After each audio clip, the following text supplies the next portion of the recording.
Look, what do you make of all of this? A departure from the IMF meeting, all this talk now about corporation tax, £18 billion pledge perhaps being scrapped. Is it all falling apart?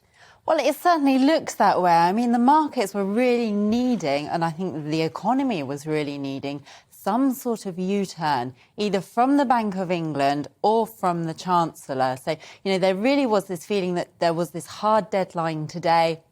If the Bank of England didn't decide if the Bank of England decided to stick with that deadline and sort of pull support from the bond market, then there's a potential of some absolute chaos breaking out on Monday, or the Chancellor would need to sort of backtrack on this mini budget that we've had, which has released absolute turmoil in the gilt market and on the pound.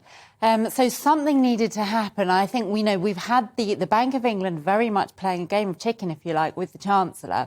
And the fact now that we've got the Chancellor coming back from the IMF suggests that there really could be something happening. And we're seeing that being reflected in the pound, which has recovered very strongly yesterday, and it's holding on to those gains today. So, we are expecting something needs to happen today. It looks like the Bank of England has managed to sort of bring the bond market under a bit of control.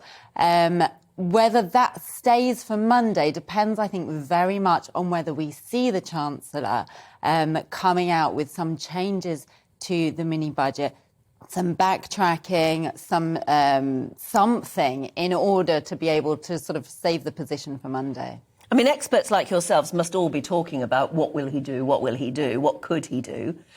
What could he do that would be effective, that couldn't be seen politically as a U-turn? Do you know what? I think that's almost impossible. I think it's going to need to be a big move in order to save the markets. Because, I mean, if what we've seen unleashed in the markets has been very, very big. We had the Bank of England saying that the sort of financial stability was at risk. There was potential of a fire sale in the bond market. These are huge claims, and they're not sort of big claims that come about lightly. So I think in order to be able to sort of calm that level of fear in the markets and risk in the markets, then you do need to have a big reaction from the Chancellor in order to get this back under control. And is that going to be corporation tax then? I think that's what everyone's talking about. That seems to be the big one. That seems to be sort of where it's coming from. Exactly what they're going to do, I don't know. I think there are still sort of several options being discussed. But I think it's going to be very difficult for the Chancellor to come out of this with his head held high. The problem, as I said, the problem is if he does a reversal on corporation tax, doesn't that then scupper the entire idea of this being a mini budget about growth? Completely. It does. And also, it's sort of, I think it brings a big question of credibility to the Chancellor and to the government as a whole.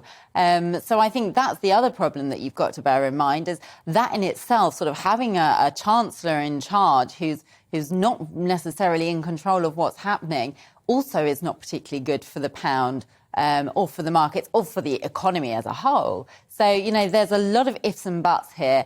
Obviously, going ahead with that corporation tax would be it wouldn't be that expansionary budget that we've had thrown in our face. It would be sort of having those brakes put on the economy, which is what the economy needs. That's what the Bank of England's doing to try and bring inflation down. So that would put the two policies in line.